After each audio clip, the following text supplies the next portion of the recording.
नमस्कार दोस्तों, मैं वैद्य राहुल त्यागी आप सभी का स्वागत करता हूं हमारे YouTube चैनल आयुर्ज्ञान द वैदिक हेल्थ टॉक्स में। दोस्तों, देखने में आ रहा है कि जब हम कोई रेगुलर चेकअप भी करवाते हैं या हमारे परिवार में कोई किसी दूसरी समस्या के लिए डॉक्टर के पास जाता है और वहां पे ब्लड टेस्ट कराने की सलाह दी जाती है, तो देखने में आता है कि हमारा जो लिपिड प्रोफाइल है, कोलेस्ट्रॉल का लेवल हमेशा बढ़ा हुआ मिलता है। तो आज हम इसी विषय के ऊपर चर्चा करने वाले हैं। क्या कोलेस्ट्रॉल हमारे शरीर के लिए केवल हार्मफुल ही होता है या इसके कुछ फायदे भी होते हैं? तो जनरली कोलेस्ट्रॉल जो है ये केवल हार्मफुल नहीं होता। एक्चुअली हमारे शरीर में जो हॉर्मोन्स होते हैं उनके सिक्रीशन में और जो विटामिन डी होता है उसके सिंथेसिस में कोलेस्ट्रॉल की बहुत ही महत्वपूर्ण भूमिका होती है।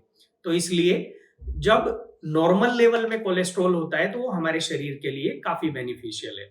लेकिन जब इसी कोलेस्ट्रॉल का लेवल हमारे शरीर में, हमारे ब्लड में जो एक्सेसिव वसा के रूप में बढ़ जाता है, तो ये हमारे शरीर के लिए हार्मफुल होता है। जनरली जब हम कोलेस्ट्रॉल के टेस्ट कराते हैं या लिपिड प्रोफाइल कराते हैं तो उसमें मेनली 3 कंपोनेंट्स देखने को मिलते हैं। सबसे पहला होता है एलडीएल, जिसको हम बैड कोलेस्ट्रॉल भी कहते हैं। एलडीएल मतलब लो डेंसिटी लिपिड। जनरली ये जो लो डेंसिटी लिपिड या एलडीएल होता है, ये जो कि हमारी धमनियां या हार्ट की आर्टरीज जो होती हैं, उन आर्टरीज में ये प्लाक के रूप में जो ये एलडीएल होता है ये जमने लगता है। ये ऑक्सीडेट होता है। ये ऑक्सीडेट होने के वो नलिकाएं होती हैं, रक्त नलिकाएं, उनको हार्ड कर देता है और जिसकी वजह से जो ब्लड का सर्कुलेशन है वो डिस्टर्ब हो जाता है। ब्लड का सर्कुलेशन प्रॉपर नहीं हो पाता है। दूसरा जो चीज होती है वो होता है एचडीएल, जिसको हम हाई डेंसिटी लिपिड या गुड कोलेस्ट्रॉल कहते हैं। कहा जाता है कि जिसका कोलेस्ट्रॉल यानी कि गुड कोलेस्ट्रॉल एचडीएल अच्छा होता है तो उनमें हार्ट अटैक की संभावनाएं काफी कम होती हैं। वो इसलिए क्योंकि जो ये हाई डेंसिटी लिपिड या एचडीएल होता है, ये जो बैड कोलेस्ट्रॉल यानी कि एलडीएल है उसको न्यूट्रलाइज करने का काम करता है। उसको लीवर के पास लेके जाता है और जिससे वहां पे जो बढ़ा हुआ एलडीएल होता है उसको बाहर निकालने में लीवर हेल्प करता है। नंबर 3 होता है ट्राइग्लिसराइड। जनरली देखने में आता है जो लोग एक्सेसिव शुगर या ग्लूकोज का सेवन करते हैं, जो लोग एक्सेसिव कार्बोहाइड्रेट लेते हैं, तो ये ट्राइग्लिसराइड के रूप में हमारे ब्लड में जमा होता है। तो ये ट्राइग्लिसराइड होता है। अब हम बात करेंगे कि ये जो हाई कोलेस्ट्रॉल है, अगर ये हमारे शरीर में बढ़ते हैं तो उससे होता क्या है। सबसे पहले ये देखने में आता है कि जब एलडीएल का लेवल ब्लड में बढ़ने लगता है तो उससे हमारी जो आर्टरीज होती हैं, आर्टरीज की वॉल होती हैं, वो थिकेंड होने लगती हैं। ये ऑक्सीडेट होके वहां पे जमने लगता है, जिससे हमारी जो आर्टरीज होती है वो नैरो हो जाती हैं और जिससे वहां पे जो रक्त का प्रवाह है वो कम होने लगता है, जिसके लिए हमारा हार्ट है उसे उस ब्लड को पंप करने के लिए ज्यादा जोर लगाना पड़ता है।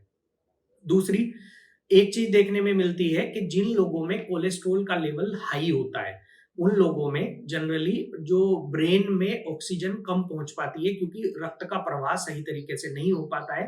तो ब्रेन में ब्रेन फॉगिंग या हम कहें कि कंफ्यूजन की स्थिति या सिर में भारीपन रहना या चक्कर आना जैसी स्थिति और बार बार कुछ चीजों को भूलने की स्थिति देखने को मिलती है।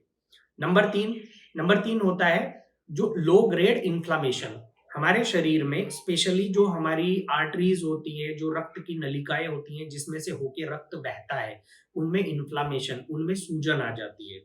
सही कहें तो ऐसे आदमी का जो शरीर होता है वो सूखे हुए पेड़ की तरह हो जाता है अंदर से, जिससे कि उन्हें हमेशा टायर्डनेस रहती है, रात को नींद सही से नहीं आती है, कुछ काम करने का मन नहीं करता है। अब नंबर 4 होता क्या है, जब हमारी जो रक्त नलिकाएं हैं वो संकरी हो जाती हैं या नैरो हो जाती हैं, जब ब्लड का प्रेशर उसमें सही नहीं रहता है, ब्लड का फ्लो सही नहीं रहता है, तो हमारे हार्ट को उसे पंप करने के लिए एक्सेसिव प्रेशर लगाना पड़ता है, जिससे हमारे हार्ट के ऊपर दबाव बढ़ता है। कई बार ब्लड प्रेशर बहुत ज़्यादा बढ़ जाता है और ऐसा पेशेंट आगे जाके एक हार्ट अटैक की तरफ बढ़ता है, जिनको भविष्य में हार्ट अटैक के चांसेस बहुत ज़्यादा बढ़ जाते हैं। अब हम बात करेंगे कि अगर हम इन स्थितियों से बचना चाहते हैं तो हमें क्या प्रिकॉशन लेने चाहिए और हमें क्या इसके लिए ट्रीटमेंट करने चाहिए। तो हम आपके साथ आज 5 से 6 ऐसी चीजें मैं आपके साथ शेयर करूंगा। अगर आप उनको फॉलो करते हैं तो आप इन स्थितियों से बच सकते हैं। सबसे पहले जब हम रोज सुबह सो के उठते हैं, हम फ्रेश हो जाते हैं, ब्रश कर लेते हैं, तो सबसे पहले हमें क्या करना चाहिए, 1 गिलास गर्म पानी लें और उस गर्म पानी में या तो हम आधा नींबू निचोड़ लें या एप्पल साइडर विनेगर आता है सेब का सिरका, उसको आप 10 ml उसमें मिक्स कर लीजिए और रोज सुबह उठने के बाद ही आप उसे पी लीजिए।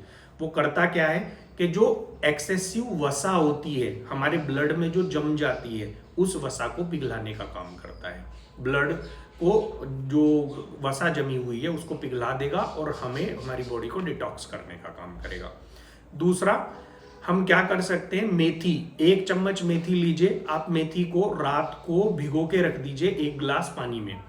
अगले दिन सुबह उठ के आप वो जो मेथी के बीज हैं उनको चबा के खा लीजिए। इसके अलावा जो पानी होता है उसको भी गुनगुना करके आप पी लीजिए। इससे क्या होता है, मेथी में एक्चुअली मेद शोषक क्वालिटी होती है, तो जिससे स्पेशली ट्राइग्लिसराइड में और एलडीएल में, उन दोनों को कम करने का काम ये करती है। जो हमारी रक्त नलिकाओं में एक्सेसिव अबद्ध मेद या वसा जम गई है उसको पिघलाने का काम करती है। नंबर 3 औषधि है लहसुन।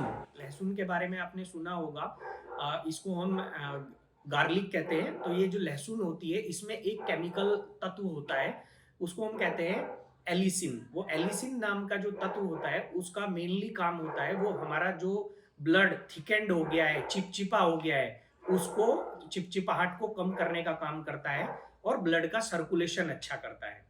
नंबर 4 पे आता है बादाम और अखरोट। हमने देखा है कि जब हमारे शरीर में एलडीएल का लेवल काफी बढ़ जाता है तो उसको न्यूट्रलाइज करने के लिए और हार्ट अटैक से बचाने के लिए हमारा जो गुड कोलेस्ट्रॉल होता है यानी कि एचडीएल, उसका लेवल सही होना जरूरी है।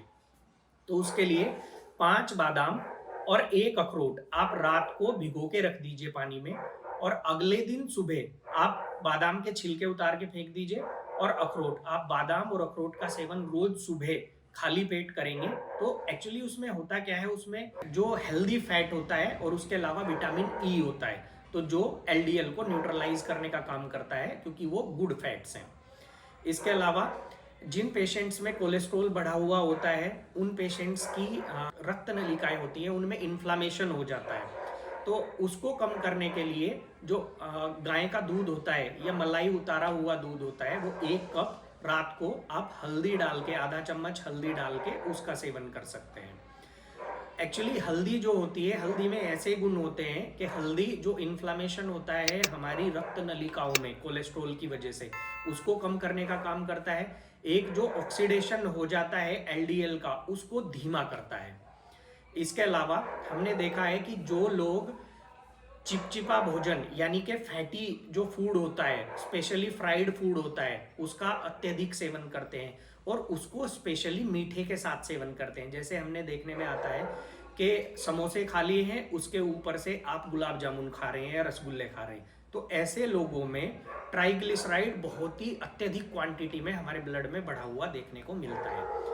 तो ऐसे लोगों को क्या करना चाहिए, जौ यानी कि बारले जो होता है, क्या करें, वो लगभग 2 चम्मच यानी कि 5 ग्राम बारले रात को 2 गिलास पानी में भिगो के रख दें और उसको अगले दिन सुबह उबाल के 1 गिलास बचा लें और सुबह ही खाली पेट उसका सेवन करें।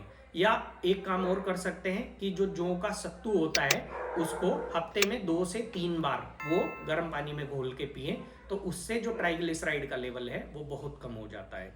इसके अलावा कुछ ऐसी चीजें जिनका सेवन हमें नहीं करना चाहिए और कुछ ऐसी चीजें जो हमें करनी चाहिए। तो ऐसी क्या चीजें हैं, तो जो फ्राइड फूड होता है स्पेशली, जैसे कि छोले भटूरे लोगों को बहुत पसंद होते हैं, समोसा है, इसके अलावा जो चाइनीज फूड आइटम्स हैं, चाउमीन है, मोमोज है, बर्गर है, पिज़्ज़ा है, एक्सेसिव चीज़ का सेवन, एक्सेसिव डेयरी प्रोडक्ट का सेवन, इसके अलावा जो ज़्यादा स्वीट्स का सेवन, शादियों का खाना, जो जलेबी वगैरह, रसगुल्ले वगैरह, एक्सेसिव इनका सेवन, इससे हमें बचना चाहिए।